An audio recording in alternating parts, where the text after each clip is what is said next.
Ahok diserang isu agama, dituding tidak peduli umat Islam. Apa iya? Coba lihat datanya. Pertama, Ahok ternyata peduli dengan masjid di Jakarta. Masjid Fathahillah di Balai Kota digagas era Gubernur Jokowi dan diselesaikan di era Gubernur Ahok dengan total anggaran 18,8 miliar rupiah. Lalu, karena Jakarta belum memiliki masjid raya provinsi, Ahok membangun Masjid Raya Jakarta dengan biaya 170 miliar rupiah. Belum lagi masjid-masjid yang ada di setiap rusun. Misalnya Masjid Al-Hijrah di Marunda dan Masjid Al-Muhajirin di Pesakih. Kedua, Ahok memberikan bantuan ke berbagai masjid, musola, dan majelis taklim. Di tahun 2015, ada 118 musola, masjid, dan majelis taklim yang mendapatkan bantuan sejumlah 15 hingga 75 juta rupiah. Di tahun 2016, ada 125 musola, masjid, dan majelis taklim menerima bantuan dengan jumlah yang meningkat, yaitu 15 hingga 100 juta rupiah. Ketiga, mulai tahun 2016, KJP diberikan kepada pelajar-pelajar di sekolah Islam atau madrasah, dari tingkat ibtidaiyah hingga aliyah, dengan total biaya KJP sebesar 2,5 triliun rupiah. Keempat, sejak tahun 2014, Ahok sudah umrohkan 30 penjaga masjid, musola, dan makam. 40 orang di tahun 2015, 50 orang di tahun 2016, dan rencananya akan mengumrohkan sebanyak 100 orang di tahun 2017. Kelima, DKI Jakarta mendapat juara umum seleksi Tilawatul Quran dan juara 2 Musabaqah Tilawatul Quran di tahun 2016. Keenam, Ahok menggaji guru-guru ngaji di masjid dengan UMR Jakarta 3,1 juta. Ketujuh, sejak bulan Ramadan tahun 2016, Ahok memajukan jam pulang PNS menjadi pukul 2 siang, agar bisa berbuka puasa bersama keluarga di rumah. Masih mau bilang Ahok nggak peduli umat Islam di Jakarta? Jangan dulu percaya tanpa lihat data.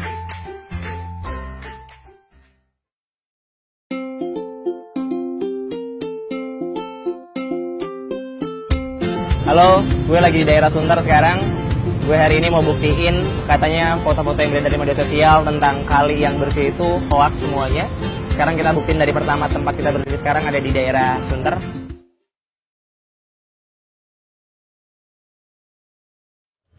Yes, ini foto di Kali Sunter beberapa tahun lalu. Sekarang kita cek hasilnya kayak gimana. 1, 2, 3. Tara. Sudah lebih rapi. Terus juga kalau dilihat trotoarnya lagi perbaikin semuanya sekarang. Ini keadaan yang sekarang dan bisa dilihat teman-teman semuanya ya. Di sini ada petugasnya juga. Yuk, kita lihat petugasnya sekarang. Ini nggak bohong, kita langsung ngambil di Kali Sunter. Ada Pak Waryo juga di sini. Ini sejak kapan kayak gitu Pak? Dan bisa bersih banget kayak gitu, gimana tuh Pak ceritanya? Memang sekarang ada perubahan, ya karena berkat dari Pak Ahok juga. Oke. Berapa lama Pak kurang lebih Pak bersihin Kali Sunter yang tadinya kotor sampai jadi bersih kayak gini? Ya sampai sekarang ini udah ada 2 tahun lebih lah. Tapi kalau tanggapan orang, udah ada yang pernah ngobrol nggak sama Pak Waryo sendiri? Banyak yang bilang begitu. Kok sekarang ada ini sih perubahan? Ya iya, karena dibersihin. Oke. Gitu. Oke, sekarang kita udah sampai di tempat selanjutnya. Dulu itu kalinya kotor banget. Ini ada foto yang menggambarkan kalau kali itu parah banget kondisinya. Semuanya isinya sampah. Sekarang kita lihat kondisinya sekarang kayak apa. Coba 1, 2, 3. Iya, ini persis sekali sama foto yang tadi kita lihat.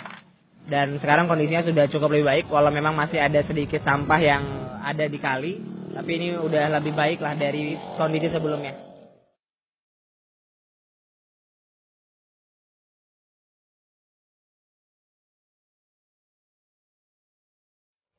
Halo, sekarang gue udah sampai di Manggarai yang dulu terkenal banget. Dan teman-teman kalau lihat dulu itu Manggarai itu serba ada semuanya. Ada kayu, ada kasur, jadi teman-teman mungkin bisa bangun rumah kali di atas Kali Manggarai ini, di atas Sungai Manggarai ini. Manggarai ini pada tahun 2011 mendatangkan kurang lebih 100 meter kubik sampah per harinya. Dan ini adalah kondisi Manggarai pada saat itu. Dan kalau teman-teman lihat sekarang, teman-teman bisa lihat bahwa Manggarai sudah menjadi, ya, ini kondisi Manggarai sekarang. Kondisi Manggarai sudah berubah luar biasa sekarang.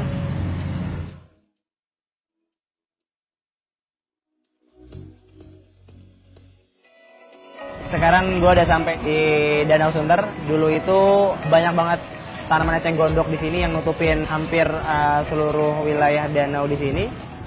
Ya, ini kondisi Danau Sunter yang dulu banyak banget tanaman eceng gondok dan sekarang kita lihat 1, 2, dan 3.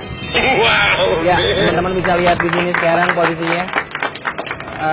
Hampir semuanya udah bersih banget dari tanaman eceng gondok yang ada. Sekarang juga sudah lagi-lagi di seed pile teman-teman semuanya. Terus kalau teman-teman lihat itu ada, ya tetap petugas dinas kebersihan standby di sana. Dan ini beneran, ini nggak bohong, ini nggak hoax, ini nggak editan foto juga. Ini gambarin kalau sungai-sungai di Jakarta dirawat banget, sumpah ini keren banget. Kalau sekarang tanyain, ibu seneng nggak sekarang bantuin Jakarta buat apa? Buat ngebersihin jalan kalau ibu ya? Ya, saya mah alhamdulillah bersyukur kayak mengalami gaji gede gitu. Oke, sekarang berapa bu kalau boleh tahu gajinya? 3,1 ya, ini keterangan langsung dari Bu Nani nih. 3,1 gaji Bu Nani sekarang. Nah, ini ada pesan dari Bu Nani. Apa Bu pesannya Bu? Ya, jangan buang sampah sembarangan biar Jakarta bersih. Wah, nah teman-teman udah lihat kan sekarang kayak gimana Jakarta, dan teman-teman juga harus bantu Bu Nani dan teman-teman lainnya yang ada di Dinas Kebersihan Jakarta untuk merawat Jakarta lebih baik lagi. Terima kasih Bu Nani.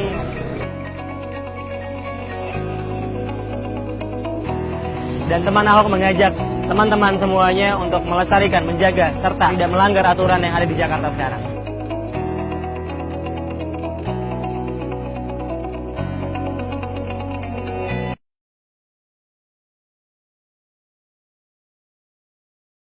Kita dilahirkan dalam perbedaan dan keberagaman. Berbeda suku, agama, sampai kaya atau miskin. tapi seharusnya itu tidak membatasi kita untuk bisa menjalani hidup dengan sebaik-baiknya. Kita masih bisa menjalin persahabatan dengan siapapun. Kita bisa mencari ilmu seluas-luasnya, Menggapai cita-cita. Setinggi-tingginya hingga memberikan yang terbaik buat negeri ini. Bangsa ini juga dibangun dari keberagaman.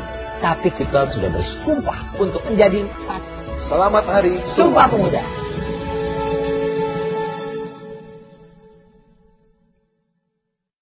Atas nama dia sekarang. Jadi saya mau bikin sertifikat ke BPN tidak bisa karena PBB terakhir sudah atas nama dia. Rumah saya secara surat sudah dikuasai tapi fisik masih saya. Jadi saya mohon bantuan. Saya mohon bantuan Pak. Sekarang saya masih beraniaya. Iya. Ini saya surat, saya AJB tahun 70. Ini sertifikat dia salah alamat.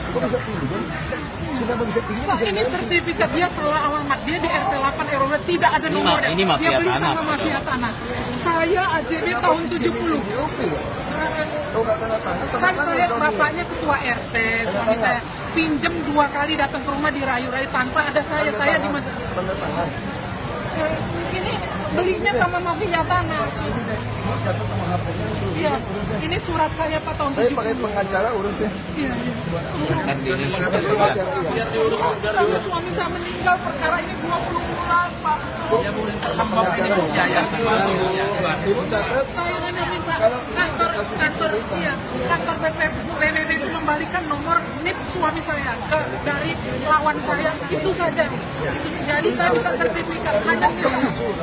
Dari pendapatan pajak, kopinya kasih ke orang Ini sudah di surat dinas pajak ini PBB Sansat DI Penjahitan. Ini Pak, sudah dilakukan oleh suami saya. Dia sakit-sakit di rumah sakit Siloam, tetap dia memperjuangkan. Ini Pak, di surat mana Pak? Ada di bawah ini suratnya. Ada surat SPPD itu sudah 2 kali 2015 sama 2016. Nah ini suratnya Pak. Nah ini SPP. Ada ini saya serahkan pada Pak Ahok semua itu Pak. Tolong Pak, saya udah 20 bulan suami saya sangat meninggal memikirkan masalah. Semua sudah ada semua. PBB saya 15 tahun mundur ada. Ini yang asli dia bayarin ke dia pinjam itu Pak. Pinjam PBB saya. Ada semua di dalam kopinya. bisa jadi rumah tanda tangan. Iya, dia jual beli di Eka Gunawan Pulau Mas. Eka Gunawan tolong Mas, dia beli sama ini surat dari mafia tanah ini, alamatnya juga salah. Saya di RT 5 RW 2 nomor 17. Dia suratnya sertifikatnya di RT 8 RW 2 tidak ada nomornya. Dia bodoh, ditipu oleh mafia tanah. Rumah saya jadi korban, Pak Gubernur. Saya permintaan saya bisa saja sertifikat karena dihalangi oleh PBB terakhir udah atas nama tetangga saya itu. Pak Gubernur, tolong. Suami saya sampai meninggal memikirkan masalah ini. Dan saya susah. Semua udah pakai uang semua Pak. Di PBB. Udah gitu, kirim ke wakil dari urus penyatakan. Ya, sama pengajaran tetap ya.